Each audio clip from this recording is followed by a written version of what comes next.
Okay. Now, Welcome to Draw and Play Dungeons and Dragons. Woo! We're going to start off with a little review. We remember that Dungeons and Dragons is a collaborative story. The goal of the game is for us to tell a story of adventure together, no winners or losers. Each of you plays one character who has a reason for leaving home to become an adventurer. Anytime a character attempts to do something that can change the course of the story, dice are rolled. We know about nat 1s. Oh no, we fell on our faces last week. We know about nat 20s. I don't think anybody's got a nat 20 yet though, huh? Where the best outcome happens. I think I got that 20 when I attacked. Oh, that's right. You got one The on most just like 20. The attack roll, huh? All D&D characters have a set of ability scores that will add or subtract from the dice roll. Remember that? And we've got these skills that use ability modifiers. So if you have a +1 in intelligence, that automatically means you have a +1 in these things because these things use intelligence. Intelligence is like, how many books have you read? If you know a lot about history and religion, you probably read it from books. You didn't like interview historical figures who have been dead for centuries, right? So those are exactly the same, except if you are extra good at something, you get a proficiency bonus, which is added to that skill when your character is very good at it. So if your stealth, let's say, was 2 because your dexterity was 2, so it's the same, but you're proficient in it, that's another +2, and 2 + 2, as we know, is 4. So your character would have stealth, let's just call it stealth proficiency, for a +4. Your character's class describes what kind of adventurer you are and influences which skills will get that proficiency bonus, such as if you're a rogue, you're probably good at sneaking around, probably good at picking locks. If you're a fighter, you're probably good at strong stuff because you've been training so long. The characters who use weapons are generally the easiest to play. Why? Because sword swings don't run out. But magic is a lot harder to play because there's a lot more just rules to keep track of on how many spells you can use per day.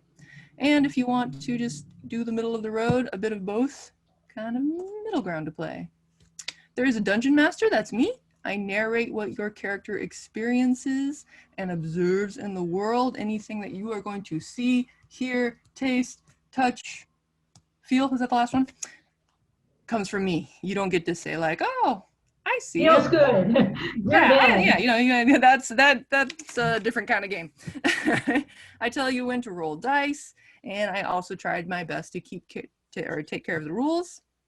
I also play all of the non-playable characters who inhabit the world, such as townsfolk. I mean, last week we kind of got into combat mode. When we go into combat mode, I ask you to roll initiative to decide a turn order. So now when you see people with t-shirts that say something about rolling initiative, you get the joke because they're going into combat mode. In combat mode, there are turns, as we mentioned, and no matter how long it takes you to decide what you want to do in the real world, it will only be 6 seconds in story time, and you have a lot of options. Don't worry, I will remind you of your options when it's your turn. I'll let you know that, oh, well, you can cast a spell, you can try to hit with a weapon, you can try to move extra far, or you can try to use a skill. You can try to talk to your enemy and, hey, you know what? We don't need to fight. Let's negotiate. So here's the goals for today. We are going to decide our character's personality. We haven't actually gotten into the reasons on why you guys are adventuring together in particular. Right? It's one thing to be an adventurer. It's one thing to hang out with some people and adventure together. So we have to find some reasons for that. Then 2, we are going to draw our character art to visually communicate the personality that we have developed. More on that later. Then we're going to choose some weapons because you will definitely need weapons when we play our first kind of real D&D story that we're going to titled The Royal Secrets. So let's get started with personality. To create a well-rounded personality for your D&D character, there are 4 areas to fill on your character sheet. We are only going to use one. The reason being, again, because our games are so short, we're not playing for 3 years like most people do. We're probably, Oh, huh? Yeah, some people play for, I mean, it's once a week, you know, it's like let's say you do movie night for 3 years. Oh, okay. Yeah, so like or another video explained it as if you're watching a whole season of your favorite TV show, like let's say Once Upon a Time, each episode I think is about an hour, right? Imagine trying to play from episode 1 in season 1 all the way to the season finale. Like that's kind of what Dungeons and Dragons is there's these really long ones and then there are shorter ones. I mostly only play shorter ones because I like to get to the end of the story and find out what happens. So we're going to just fill out this first box. If you don't have your character sheet up, you can just take notes and we'll fill it in later. So you're going to choose 2 personality traits. Your personality traits, the goal here, is that it needs to separate you from every other character that exists in this world. So it's something kind of interesting or fun about your character, a self-description. So here are some examples of what's good and what's not. Just to say that my character is smart. Well, how smart? Like Einstein smart? Like just the smartest kid on the block? So that could apply to a lot of people. Not really going to let your character stand out. If though you say you have read every single book in the central library, and let's pretend there's hundreds and not just 10, you're probably pretty smart because you read all of those books. So we're trying to take something very specific, like instance or something you've accomplished. I'd say that's a pretty great accomplishment to say you've read every book in the library. So we're going to think of those things. If you don't want to go with those, you're having a little bit of trouble. Personality traits could also describe what your character likes. Maybe I have one character that just really loves pressed flowers. Everywhere we go, I'm always looking for, investigating for, is there a flower that's not in my book? And that's just part of her character. Or something your character dislikes. Right now in one of the games I'm playing, one of the players, his character just doesn't like hats. Like whenever he sees somebody with a hat, he just like, I can't look at this person, I gotta get out of here. And he hasn't even explained why, but that's personality traits. Like that's a great character trait. Right? Like it was so random. And we're like, it's perfect. Yeah, it's we even asked, like, do you know in real life, like why he hates hats? And he's like, not yet, we're gonna find out during the story. Okay. Could also be a character's fear. My character that I'm playing right now is a big orc, but he had a vision that he might meet his end by drowning. So he's terrified of water because he knows that someday that might be how he dies. So there's something. Or your character's mannerisms. When we talk about mannerisms, we're talking about how your character speaks, how your character moves, those sorts of things. And we are going to take a moment now to write 2 things, either on your character sheet or take note of them somewhere that you'll be able to find later. 2 things about your character. I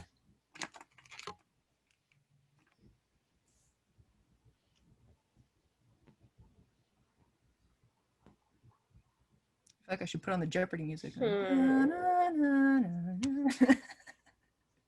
Yeah, that would be good. That would be final good. Answer? Yeah, final answer. Yeah, geez, I'm just realizing I haven't really thought about her personality. Like, I know about her backstory, but I don't really know, like, I never really thought out of, like, how she acts. Exactly, that's why we're doing it right now. Yeah.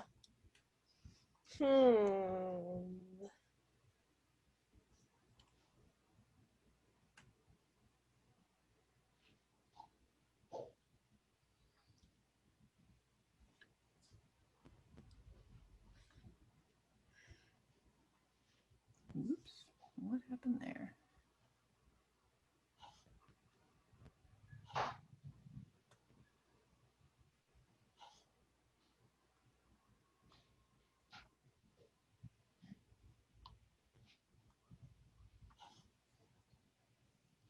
Okay, let's get another one. I got good. Okay.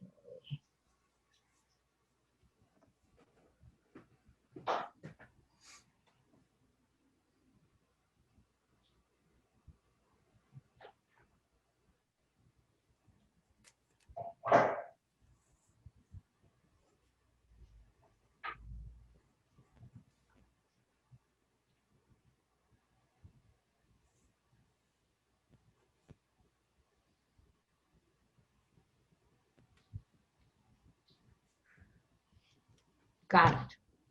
Got it. All right. Would you like to share? Okay, Ollie was the two-man crosscut saw champion in his college class. What is that? Two-man crosscut saw champion. He had a partner, of course, but he was part of that partnership on the crosscut saw championship. Is that like in the cartoons where they have one person? What on the is Yeah. saw a and they go back and forth? what's Two people, one on each end of the saw. okay, okay. Really big saws, big saws. And he cannot stand marshmallows. Even the smell of a marshmallow makes him vomit. Marshmallow's bad. Do you have any, Michaela? Or are you still working on it? No, I have nothing. That's okay. We're going to use another. I tool have for you that nothing. might At be first helpful. I think this might be easier for you. There's another tool called If This Is True, What Else Is True? Oh, good. It's kind of scientific. You can use it in a scientific way to say, like, if all fish have gills and a salmon has gills, a salmon must be a fish, right? It's one of those little logic circles. So if your character, let's say, loves animals, animals live in the forest, your character probably wants to protect the forest because they love animals. So if one thing is true, what else is true? So far what we know about your character is what? She's a wizard. Wizards are generally have to learn their She magic came from through books, right? If she loves reading Yeah. books, what goes along with reading books? Something as easy as like cozy blankets, Curious. rainy days. Curious. Okay, we take curious. So if we say I'm curious, that's kind of like our red box there, because that can do a lot of people. How curious is she? Is she so curious that she would go in public only half dressed because she heard a strange sound? Is she that curious? Give me an example of her curiosity. What did she I do? don't know. No problem. We'll work it out. Curious. She goes in places where she might not be. She goes in places that she might not be welcomed in. Oh, interesting. Like she Would doesn't really think of the consequences to her actions. Right. Well, give so me- maybe she just Before goes she performs. inside, no matter what. If the choice is outside or inside, open the door. She always opens every door or something like that. Yes, exactly. You can say she always opens every door, or she will even break the law to satisfy her curiosity. Let's say there's police tape, do not cross. She will cross. Will she cross if she's curious about it, something in there? So yeah, you just think up one Yeah, event. So we got curious. What else do we got? We can start with something vague. She's kind of shy, right? unsure. I feel like yeah, that's kind of a thing I had going for a while that I'm not sure of anymore. But you don't want to keep it? Okay, that's fine. What's something else? Tell me about the food or drink she might like. Yeah, she has high charisma, so it's like, would someone with high charisma be shy? Nope, not really. I mean, you can work it two ways. You can say that the high charisma means that everybody loves her, but maybe she's not somebody who seeks attention and she doesn't want everybody to love her. That's a little more advanced play. That's what we can bring it back to. Does she like crowds? Does she like being the center of attention?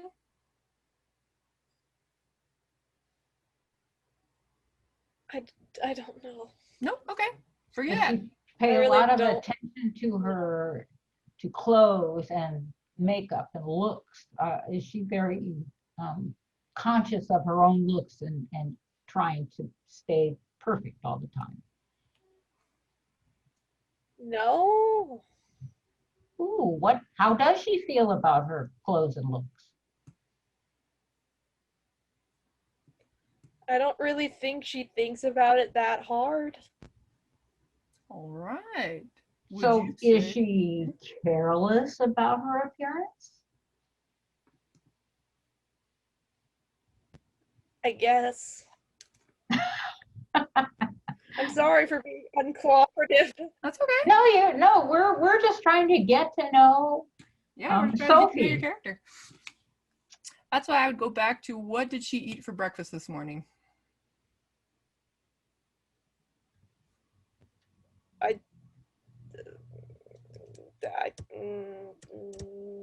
Would she eat steak? I don't know.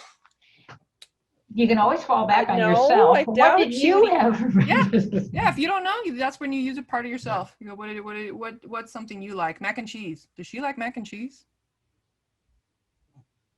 I don't know. This morning I ate pumpkin cinnamon rolls for breakfast.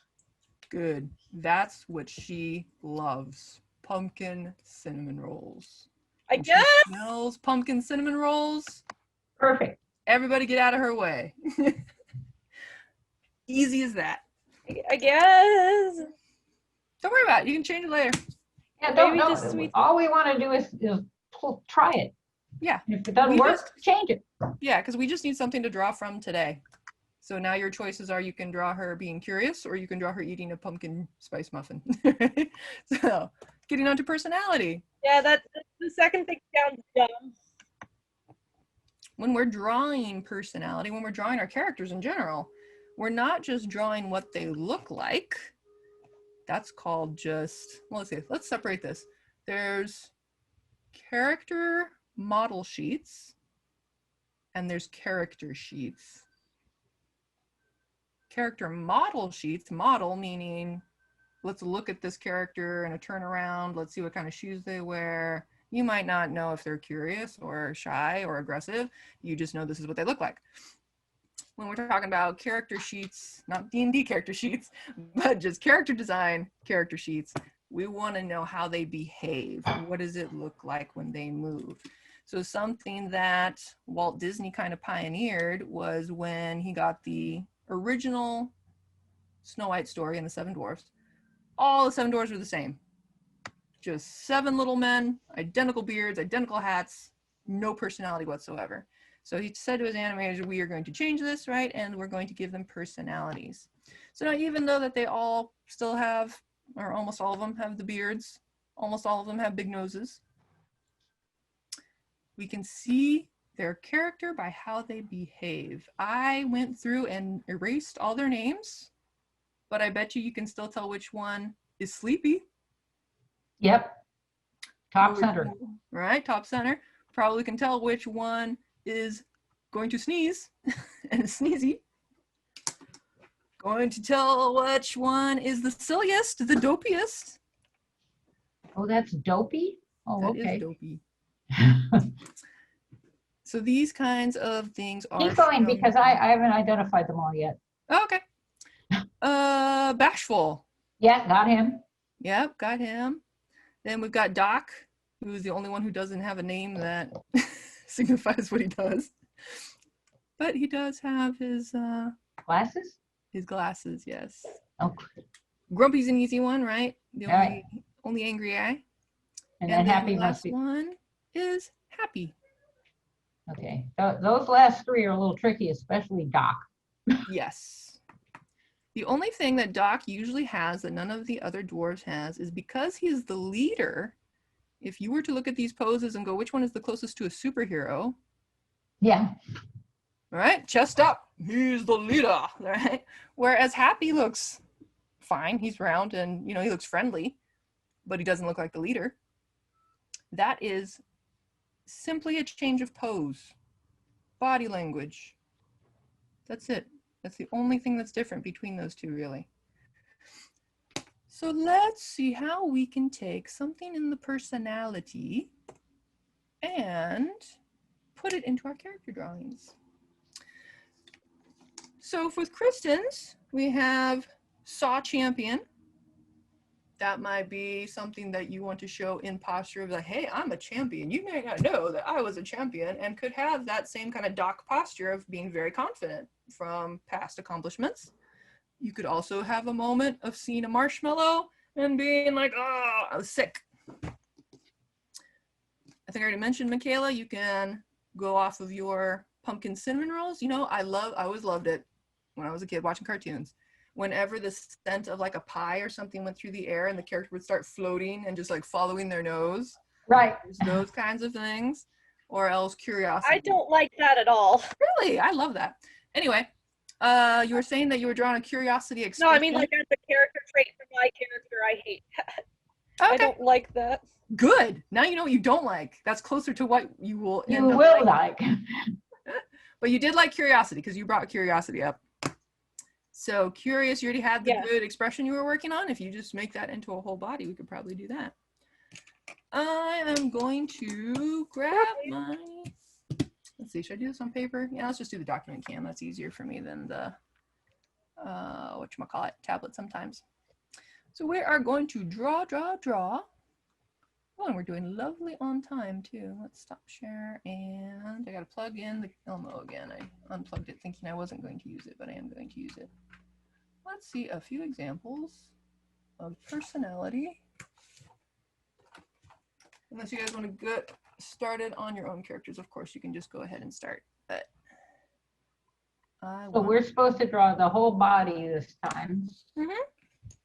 whole body, use some kind of body language or something that will convey part of the personality that you chose with your character. I have blank paper. Doesn't have to be, you know, inked and colored and blah blah blah. This is character development. So let's see if I can switch my camera. Oh, hey Stephanie. I mean, sorry, I Christian want to see something. Oh, never mind. You can. I'm still setting up, still finding paper. Oh, okay. Do you want me to stop recording or pause the recording? Using recording. I'm going to spotlight my camera. And like I said, if you want to get drawing on your character, great. I'm just going to go ahead and do a couple of sort of mannequin figures with different postures so we can see how it changes personality of our characters.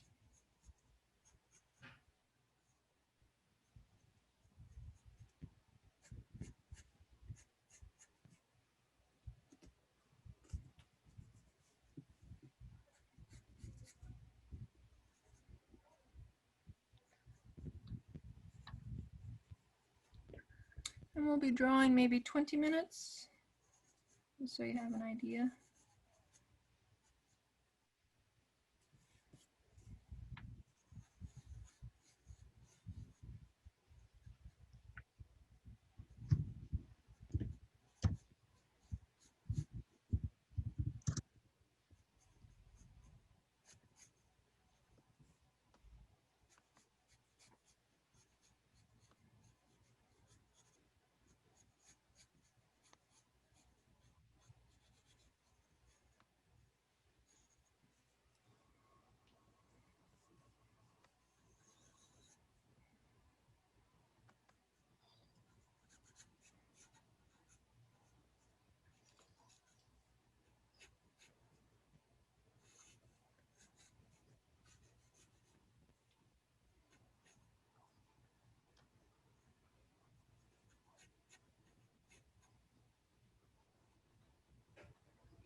Man, I wish Stephanie was here.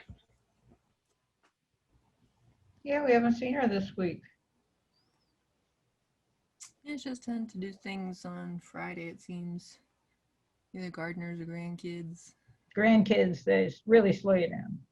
Yep.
About 7 more minutes to draw.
Nice. Yep, there's a couple of blank body language poses. We'll go over them a little bit in 5 minutes after you're done drawing. Okay.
3 more minutes.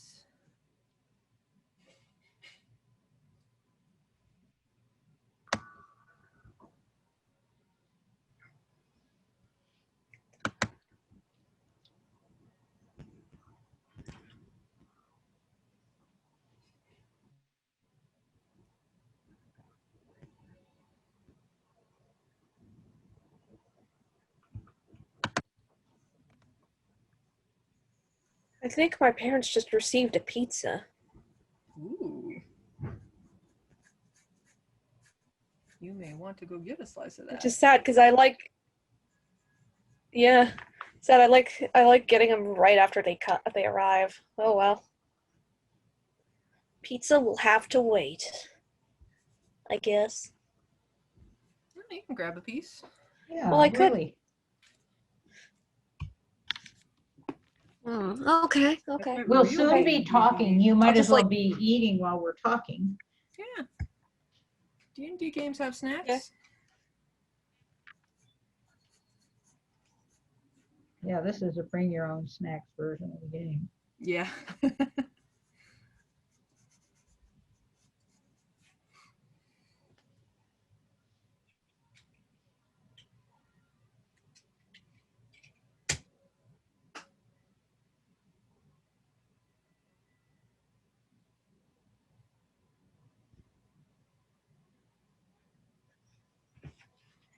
Right in your back. Yeah. You can make it.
All right, I'm back and I have pizza now.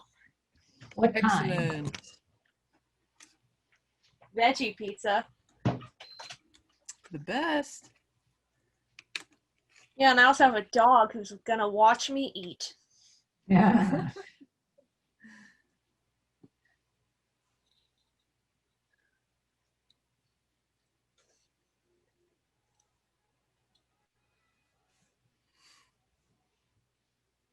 Alrighty, time is up.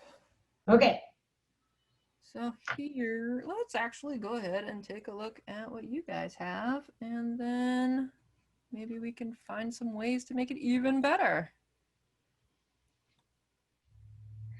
Let's go ahead and see Kristen's, because Michaela's eating pizza. Okay. I have three Oh. versions. Mm-hmm. One is the marshmallow. Well, you got to have the marshmallow in the picture for Yep. him to throw up. Yep. Then I showed the crosscut saw, showed him winning it. Mm-hmm. And then I decided, time for change. He's going to win the speed chopping contest because he carries an axe now anyway. So it makes a lot more sense for him to be the speed chopping champion. It does. It does. And so then I went for the one up in the where he's going to show off his medal. but it's not a lot of action. He's just holding up his medal and his axe, but Mhm. it tells the story. Yeah, for sure. I can see that all those Yeah. thumbnails that I've been making you guys do, it's paying off. Yeah, I kind of think I like the action in the other two, but I think this is the better one Yeah. for who he is. So that's my self-analysis, but you can tell me what you think of if there's a better one of the three. I think the medal showing the one upper right, because the thing is that I don't know how many marshmallows are going to come into this story. Yes, right. That's it. It'll be So, great yeah. if it comes up, but it's not probably. Yeah, it's probably not going to, unless we're like fighting in a marshmallow land, probably not going to come out that much. Kind of the Well, same. he might be worried a lot about marshmallows and talk He might about be. them a lot. What's in your pocket? Yeah. Not a marshmallow, I hope. Yeah. So that's, I think, maybe the point to go off of is during his daily life, as he walks around town, is he more worried about running into a marshmallow For showing or off his medal. showing off his medal? He's a very accomplished guy. So then I would go with that, the accomplishment.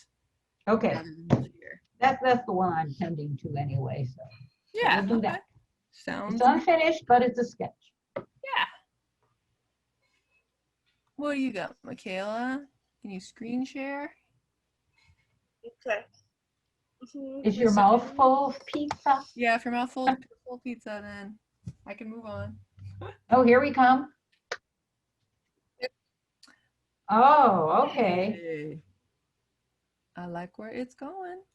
I do too. I'm getting a big feel for this, but I'm not sure what I'm feeling yet. But I don't know if that's a no or I can't talk, is what it looks like to me. I can't talk.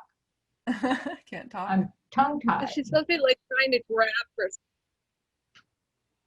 She's trying to what? Yeah, she's grab something. Grab something. I imagine like she's crouched down about to grab something. That might backfire. Only like Like part of me kind of wanted to like, yeah, go ahead. I kind of wanted to draw like someone in the background, like almost like running at her or like sort of trying to signal, no, don't do that, no. As she's reaching out to touch the thing that says Because I was busy.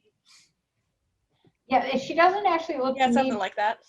The hand doesn't look like a grabbing hand, but it looks like maybe a touching hand. So maybe that's curiosity. What is that thing over there? Is that yeah, I maybe think what? like Yeah. Okay. So the eyes look curious. That is a reasonable, kind of a look. That's curious. So it would sort of depend on maybe having something to touch. Like Yeah. a police line. yeah. Just like the marshmallow had to be in the drawing to see where the fear was. We kind of need Yeah. the item to see the curiosity. And yeah, she's not really afraid. She's Yeah, curious. definitely. So I think that's pretty good. Yeah. Yeah, it's getting there. I like the body. Oh, I just realized like a curiosity. Oh, I realized the curiosity killed the cat thing. All that to be connected. Yep. Yep. That makes sense. And satisfaction brought it back.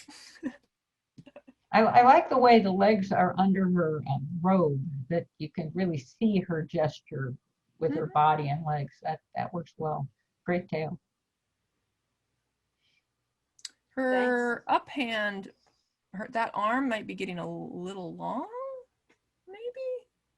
Yeah, although her Yeah. down hand, she has long arms. Oh, she does have long arms, yeah. Okay, never mind. As long as they've got kind of same size going, it's all good. Yeah, I've got a picture of her right here. Mm-hmm. Yeah, see, that's classic, like, here's what she looks like. But the other one is, oh, that's what she acts like. Yeah. Very good, very good. I am going to just kind of quickly walk through in like 3 minutes, so we'll have time to play. Yes. My little bunch of guys here. Whoops, let's do that. So I tried as much as possible to make these all blank, no faces, but you know, some of them have more feminine figures than others. Let's zoom in on these guys. So this is what we're kind of talking about with Attitude. showing the characters' general personality. Like, what are they like when they're in the room?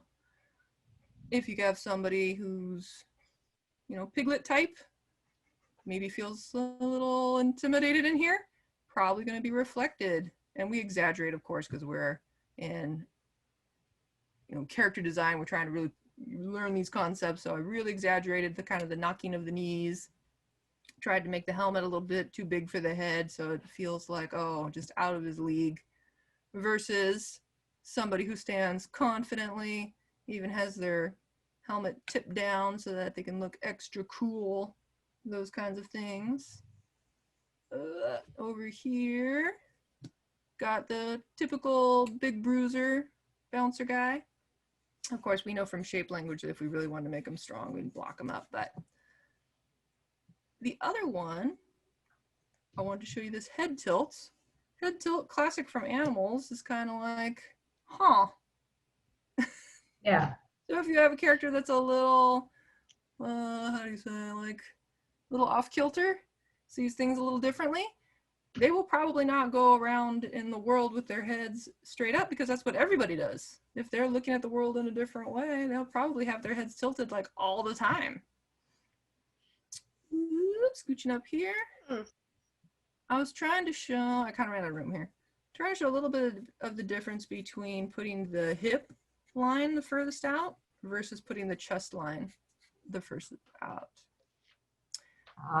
Chest line, for whatever reason, always represents like justice, like discipline, like all the good and rigid things, whereas like belly forward is more like, hey kid, what you doing in our neighborhood? It's a little more of the intimidation, throwing your weight around, your weight, a little bit more like that.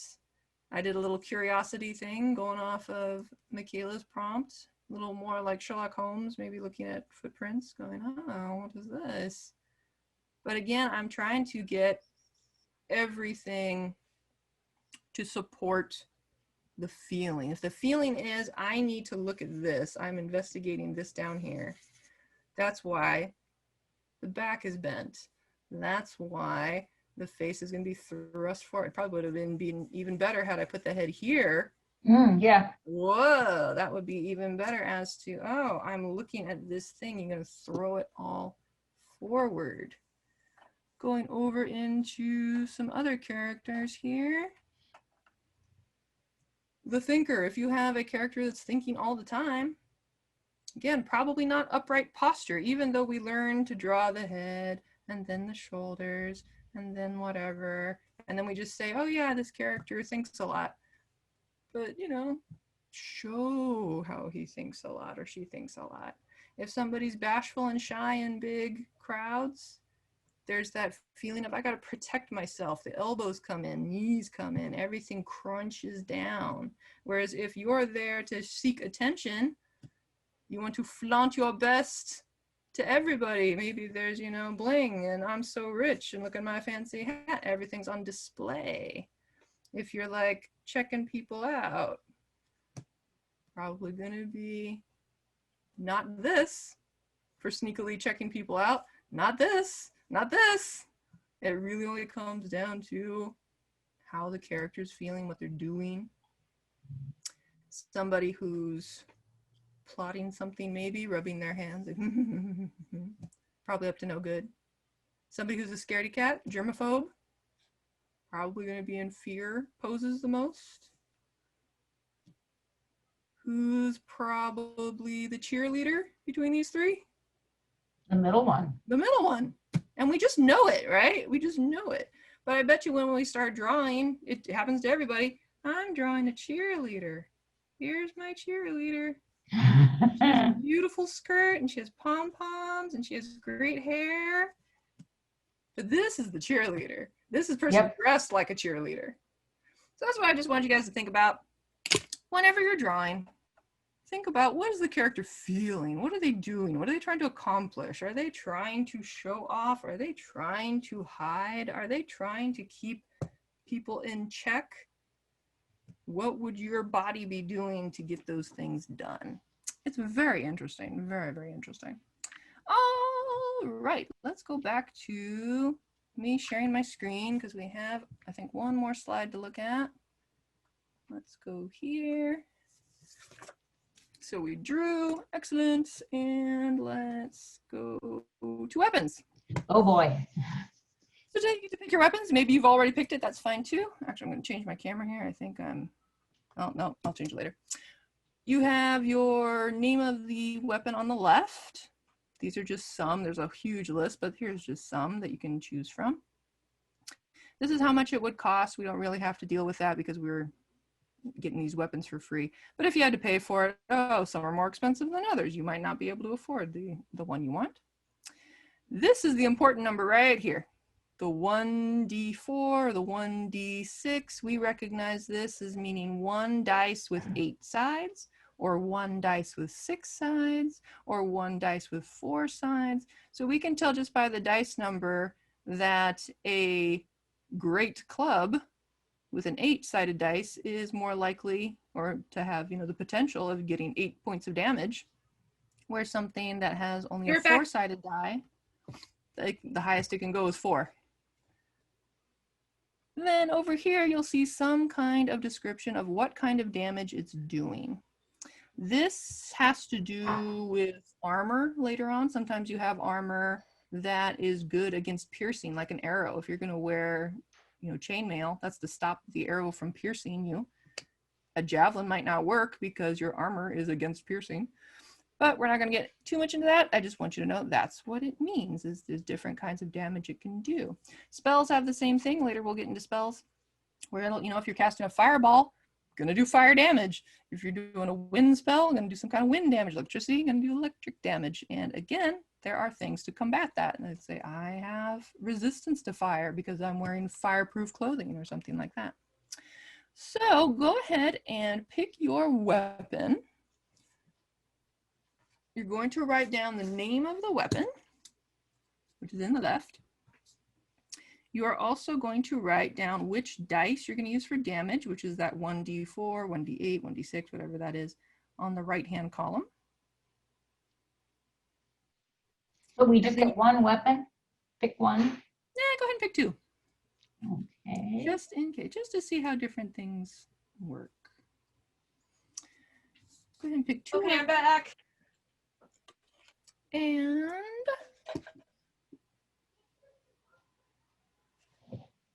yeah, write down the damage dice, and then you are also going to have what's called an attack bonus.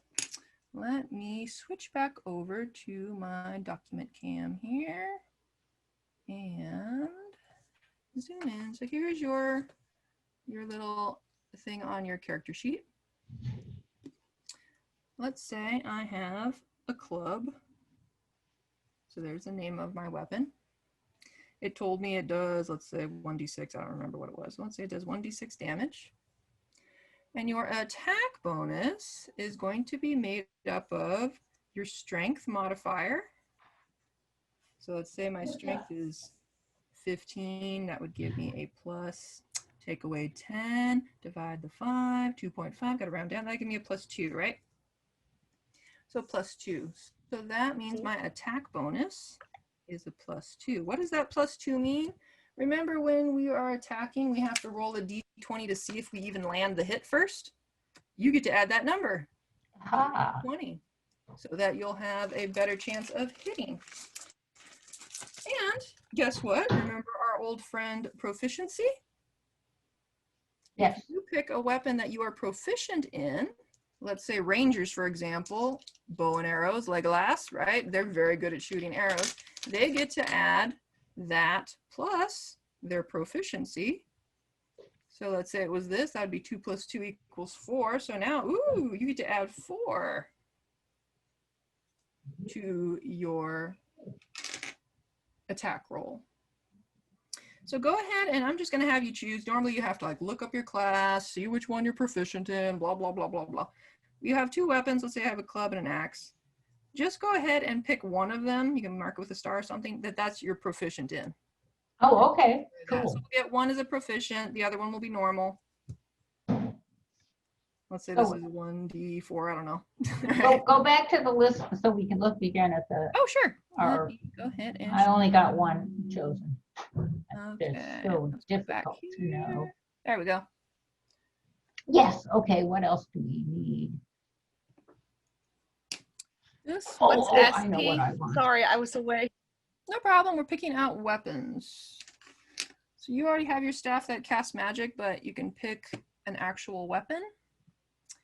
Or this is only part of the list if you want the whole list. Or you're just like, I want a bow and arrow, then we'll go look it up. No, I'll just use what you got. Okay. So now we have to go to our little sheet so we can find out what our strength is. I pulled that sheet That's up. right. And my sheet is going to tell me that my strength, okay, I got a +2 on that. So I put a +2 on both of them, but the proficiency bonus one gets +4. Excellent. That is exactly right. Okay, that's easy then. So wait, does the quarterstaff what range does the quarterstaff have? These are all melee weapons. It means you I'm have to be looking. within 5 feet of your target so that you can reach. Does that does that, so it's like the same as the dagger? If the dagger has a d6, yes. Oh, so a D6 means it's, Yep. what's a D4? The dagger's a D4. Four-sided die. It only goes up to 1, 2, 3, 4. It looks like this. I don't know if you guys can see me while I'm sharing. I don't think you can, huh? Yeah, but that doesn't actually tell you how far away you have to be. No, that would be the range. But these are all melee weapons. These all have to be within 5 feet of your enemy. Okay, great. The dagger, I think you can throw I have it a question. if you want to, Michaela. Oh. Yeah, because probably thinking like, oh, this character absolutely cannot go hand-to-hand combat. Oh, This that's character right. You want is so either the weak. hand axe or the dagger, then those two can be thrown. I think I chopped it off of our image here, but those two can be thrown. And the Which javelin, two? of course. Javelins get thrown. Oh, yeah. What else? Javelin, dagger, and Javelin, Hand- dagger, hand axe. That's all in good. this list. Yeah. good. I'm throwing mine. Those you can throw. And the thing Maybe the hand axe then. Yeah, with the throwing weapons, if it is beyond 60 feet, you have to roll with disadvantage. We remember disadvantage, where you roll twice and you have to take the lower number. Oh, I remember. But don't worry, I'll tell you that when we're actually in battle. I'll go, well, actually, you're 80 feet away, so you have to roll disadvantage. Okay. Yeah. All right. So All right, I've got those. we'll be ready to play then. I am going to stop my share and switch my camera. Last we left off, you entered the school of Florisha Finewater to learn how to do combat. You've been there for, let's say, 6 months, learning all that you need to know about combat. And one day, a letter arrives. Unfortunately, Granny Girl is sick, and so she can't join your She's party. sick. She's sick in Oh. bed. Yeah, so Oh. that's where she is. So one day a letter arrives. It has the royal seal on it. Very exciting. So Florisha Finewater opens it up and reads aloud that you have been chosen to take on a special mission from the king himself, and your presence is required at the castle. Well, this is wonderful news. My first student's getting a letter from the king. What say you? Are you going to go? Absolutely. Excellent. Are you coming, Yes, Sophie? sure. Oh, Okay. wonderful. Let me call. Yeah, yeah. Yes? Wonderful. I'll have Rogers Yes, I said yes 3 times. and send you off in our fine carriage. So she does just that. She packs you guys a lunch. You guys get in a very fancy carriage and are driven all the way across town to the palace, which is huge. Your necks are practically breaking as you try to look to the tallest spire, which is all covered in gold and ornamentations of the Baroque period, which we know are very curly, swirly vines and all the decoration to the point that it almost looks gaudy, but you know, you wouldn't say that to the king. As you march past the guards on either side of you, all very smartly dressed in red uniform and holding their trumpets and weapons at their sides, you come into the throne room. And the king is not there, but there is a dragonborn sorcerer, very tall. He's like 6'4", gray scales, sour expression. He looks like he's, you know, middle-aged. Has a pretty good physique still. He's still pretty strong on top and pretty lean from the waist down. And he watches you approach, and he comes to meet you, saying very just glibly, "Who are you?" I'm Sophie T. Cat, and this is. Wait, I forgot your name. Ollie. Wait, I forgot your name. Kristen, what's your name? Ollie. Ollie? Hmm? Allie, okay. And this is Allie. Oh. And we were invited by the king? Oh, that, yes.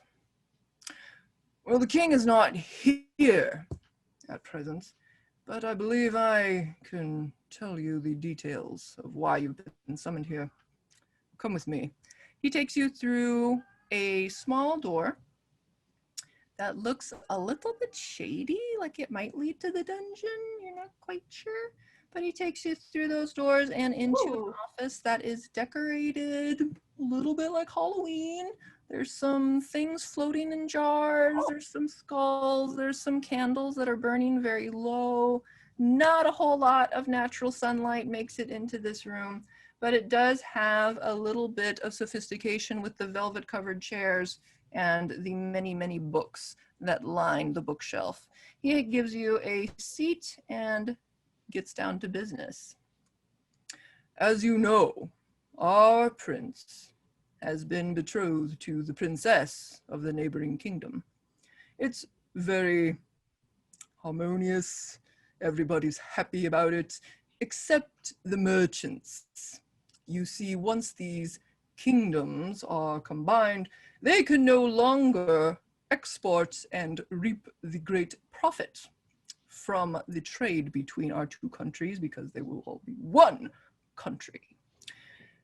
That being said, we have a feeling there may be an ambush on the prince as he travels to this neighboring kingdom, and we have come up with a plan to have a decoy, something with a lot of pomp and circumstance going down the main road, and you too, you will be taking the prince through the backwater roads.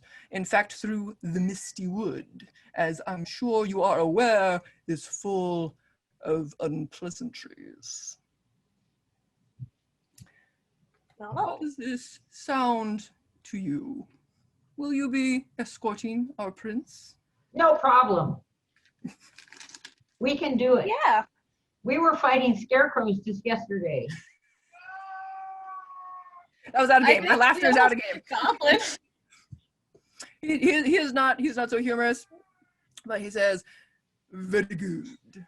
You will meet with the prince at the back gate on the northern side of the kingdom at dusk, and then you will leave." So he ushers you out of the room, and it looks about maybe an hour until sunset. So you can, if you like, look around the palace, look around some things, investigate. What would you like to do? We're not leaving till sunset? Yeah, you got about an hour until sunset. I don't know, just look around. Like maybe like look around like his office, specifically looking at his little jars because they look really interesting to me. Okay, so you guys have already been ushered Or out of maybe his go around the office. palace or something. You would have to give me a stealth check Oh, okay, then I to get look back around. in the room. No, no, I think like maybe like she's interested. Like, does she have free roam of the castle that she wasn't able to see before? You can see like there's the throne room, and then before the throne room there's like the lobby, for lack of a better description. You separated ways in the lobby, so you guys are like in the lobby of the castle. Are those soldiers still here? Are they in the lobby? They're outside the castle. I'd like to go back out and chat with them. Okay. Would you like to talk to one of them? Yes. Alrighty. What would you like to say? Have you ever been in the Misty Woods? Oh, Misty Woods. I wouldn't recommend going in the Misty Woods. Oh, Last I Well- heard, there might have been something maybe size of a bear a bear. that was scaring away some traders going through. We tried to find it. We were ordered to Do find you it. think it might have been? Pardon me? Do you think it might have been a bear? Could have been. Could have been. I didn't see it for myself, so I cannot say with absolute certainty. But there have been tales of things going on in the Misty Wood. Is the prince a pretty good fighter?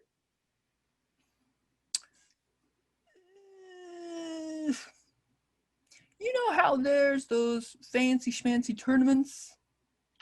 He does okay in there. I don't think he's ever seen real action, though. He doesn't have battle scars like this, and he shows you all kinds of battle scars. Oh,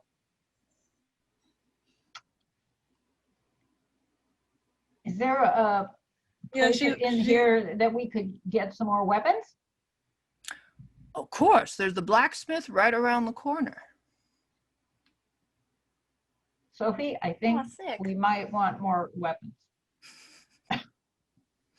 That might be the case. Yes, I'd say we get something ranged, maybe. Something that Like, can- do you have like any like arrow? Sure. What? You guys can head over to the armsman. I don't know their proper term. The person who makes weapons. Let's go get them. Let's go there. There's a big burly lady dwarf with her smithing hammer clanking away on her anvil, and she sees you come in, and she goes, "Oh, customers! How can I help you?" What do you got for a bear? Bear. Let's see. I got my maces. I got you some axes. I got you some bows and arrows.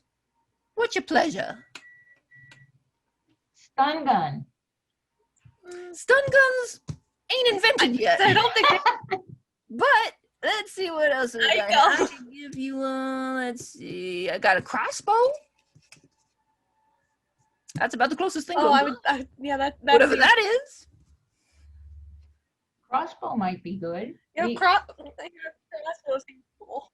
I can throw my axe, I can throw my dagger, but I'm just afraid it'll only make them mad. A crossbow sounds a little better to me.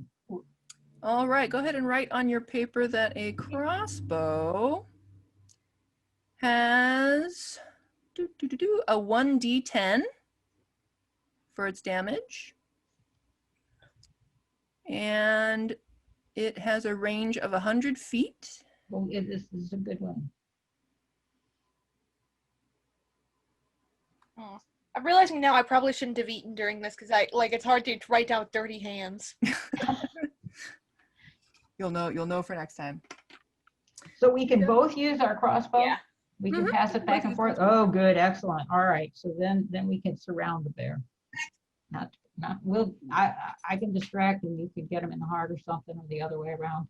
All right, that was good. All right, so the sun has set. You meet the prince in the back by the, what did I say, the northern gate. And he is maybe late 20s. He looks pretty fit, like he can take care of himself. He can certainly, you know, run and do these fancy smanchy tournaments that you heard the guard saying. And he's dressed in peasant's clothes, so everything has holes, tatters, seams are coming loose, all like that. But he introduces himself most cordially and says, "Hello, I believe that you are my escorts. I am Prince Reginald. You must be Why are you Hello, dressed like that? I am in disguise. Oh my. You are the two that are to escort me through the Misty Wood." You think we need disguises Yes, too? we are. You're gonna do that. Would you need disguises too? I'm gonna Yeah. say no, because you don't have the same uniform as the castle guards. I think anybody looking to attack the prince is gonna look for guards who look like the castle guards, and you guys don't have those uniforms, so. Prince Yeah. Reginald is going Oh, to my say, internet connection Oh. is unstable, so I might go out. "Oh, that's all right. No disguise is needed, since you don't look very palace-y in the first place. What ho, let us get started. What?" Let's And do he it. starts going in the Misty Wood with you guys. In the Misty Wood, it is very misty. Your vision is kind of limited to maybe 10 feet in front of you. Can't see that far ahead. But you do have a map that was given to you by, did I say his name? The Dragonborn. Omax? I think his name is Omax, yes. Omax gave you a map through the Misty Wood. And I'm going to share my screen so that you can see the map. Let's go to Fire Alpaca. Boop, boop, boop. I was setting up our little tokens here. But we don't need all of them. We don't need, oops, we need more than that though. Boop, boop, boop, boop. There we go. So who wants to be blue? Oh, my. I'll be blue. Can I be Okay. purple? Olia's blue, we've got Sophie in purple, and then we'll have the prince in yellow. So this is your map through the Misty Wood. You guys are going through the trails. You do hear very... I assume we got a map. Yes, this is your map. So you've seen that there will be some crossroads coming up ahead by the twisted tree here. Except that when you get here, you start to hear, actually, let's roll perception to see what you hear. Go ahead and roll. I think we need to ask the prince to get between us. Sure, we can do And that. Sophie, do you want to lead and I'll stay behind him so we don't lose him? Can I stay behind? I'm not very good at taking hits. Oh, okay, good. You follow in the back. I'll stay in front of him and he will not get lost, maybe. Okay, so we're gonna move the prince. Which one is he? This Yeah. one. The prince goes between us, right? Yeah. I'm gonna rename his lair so I know who he is. There we go. Okay, Let's get you on the road. so we're gonna hear things now. I'm trying to remember how. I'm You're trying to gonna roll a remember D- about perception. What Roll do a you- d20, and then you're going to add your perception modifier to it. Everybody can do it. We'll just go with whoever rolls highest. Oh, okay. Let me get my little roller. Oh yeah, I forgot to give you guys your online roller. I got my deck. I got mine. Too distracted. All right, so we're gonna do a D20. Mm-hmm. All right. 17. Oh, I'll never beat that, but let me try it anyway. 5. Plus, Five. wait, what is it? So on a 17, Sophie, you hear with your little cat ears, there Wait, what is is it? Plus? Hmm? Like, what do I add to it? your perception. Should be on your character sheet in that box Yeah, I with know, but all wait- skills. If you don't have your perception, just your wisdom Okay, modifier is fine too. Oh yeah, +1, so 18. 18, sorry. yes. On an 18, as you get to the crossroads here, let me move you up. You can hear on the path to the right a soft grumbling. On the path to the left, you hear some shuffling. And the path straight ahead, You hear nothing. Hey, I think I kind of go up and whisper to them, hey, I think we're about to get ambushed. Like I hear people left and right. Yes. I let them know about that. Okay. What would you like? Curious. Yeah, and part of me almost wants to use silent image because I know I have that as a cantrip. So, but I don't like thinking like maybe like make them like make it to look like we're still walking forward and wait for the ambush to come out, and then we can like once they come out we can attack them. Does silent image move? Well, so which way are we gonna go? We wanna go, It's the front. What straight? oh, we're gonna go where there's no Yeah, sound. I thought Going where there's no sound. maybe I don't know. Do all these roads go the same way? Don't know. I thought we have a map telling us where to go. This is our map, but it doesn't tell us where to go. It just tells us There where we is are. a little Nobody told us signpost. where to go. This little signpost down here says that to the right, it goes to the Red Mountains. To the left goes to the Emerald Lake, and straight ahead goes to the neighboring country, whatever name we give that neighboring country. Oh, we want to go there. You do want to go straight. Okay, we're going straight then. But so you figure they're going to attack us from one or both sides, right, Sophie? Yeah, like that was close by, right?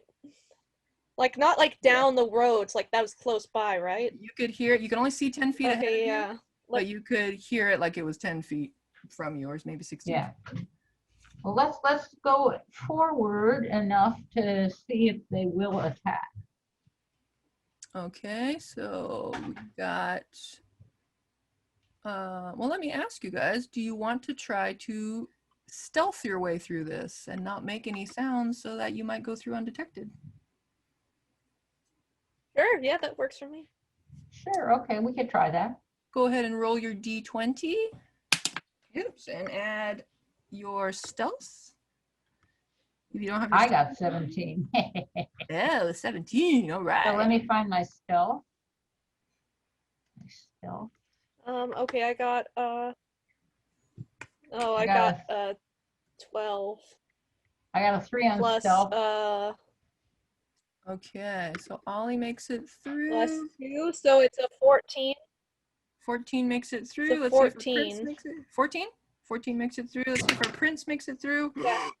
Our Prince just rolled a 5 Oh, plus Oh no. 7. He fails. So he steps on Oh no! twig right here. And Sophie was falling up behind. She's quiet like a cat. He steps on a twig and let me roll to find out something. Oh, okay. Oh no. You hear 3 enemies. Oh. 1. Oh no. Whoops. Wrong thing. 3 enemies are going to be added to the map. You need to roll initiative. oh. Dang it. So how do we roll initiative? You're going to roll a d20. All right. and We then all you do it? add- Do we all do it? Yep, you're all going to roll a d20 and you're all going to add your initiative bonus, which is your dexterity, the same as your dexterity. Okay, I rolled a 13 plus 2, so that's 15. 15, okay.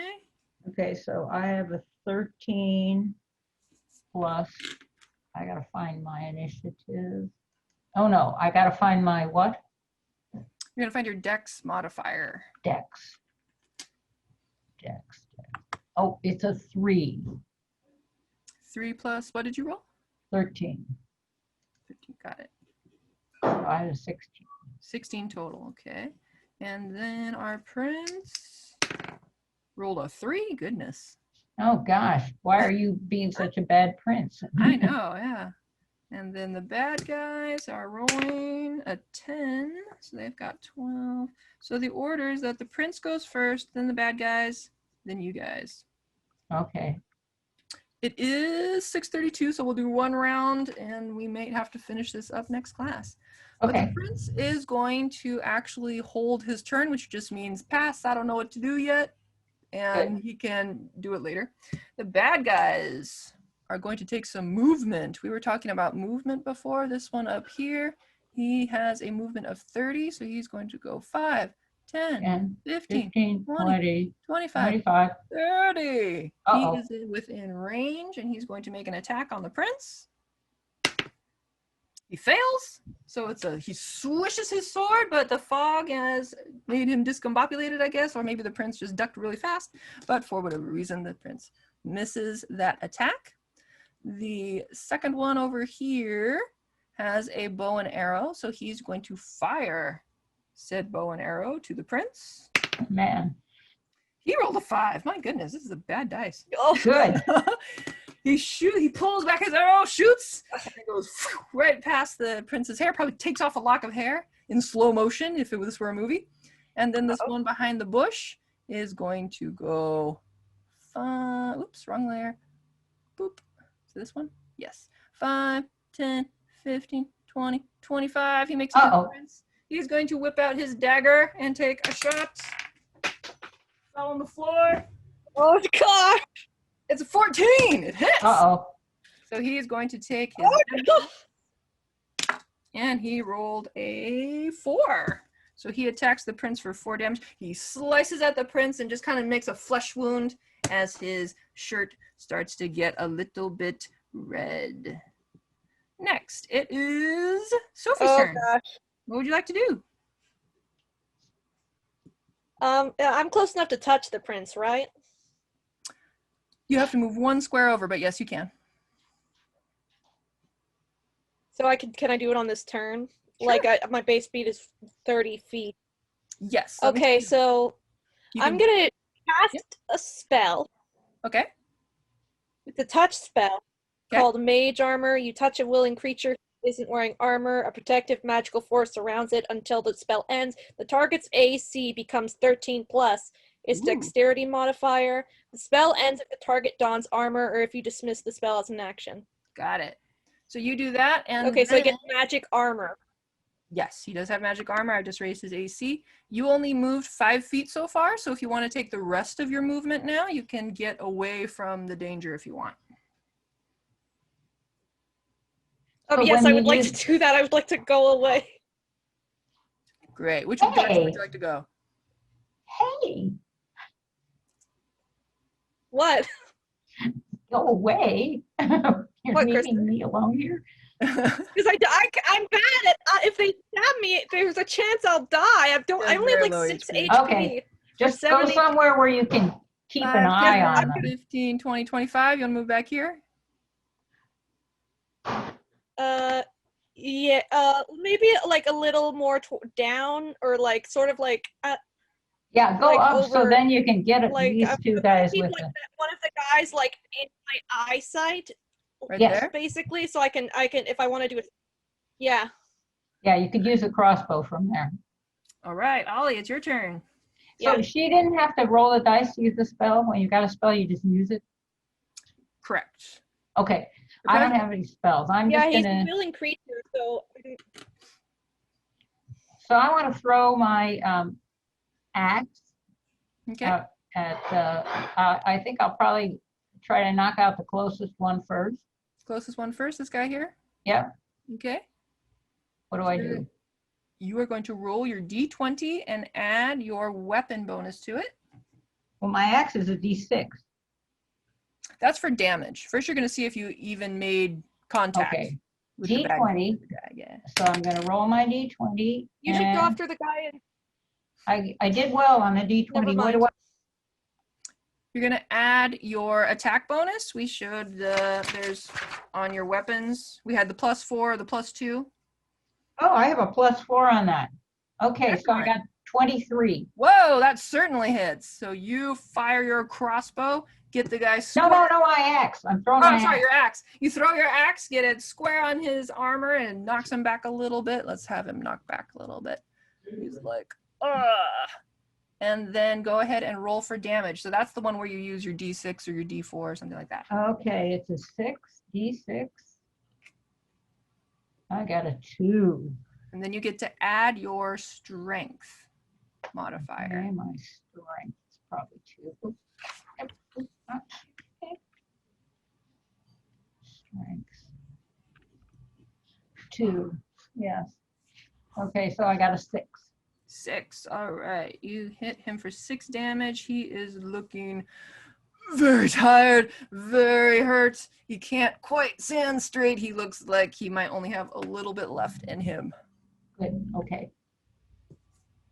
Then it would be back up to the prince's turn. Do you guys want to do one more round? Are you guys ready for dinner?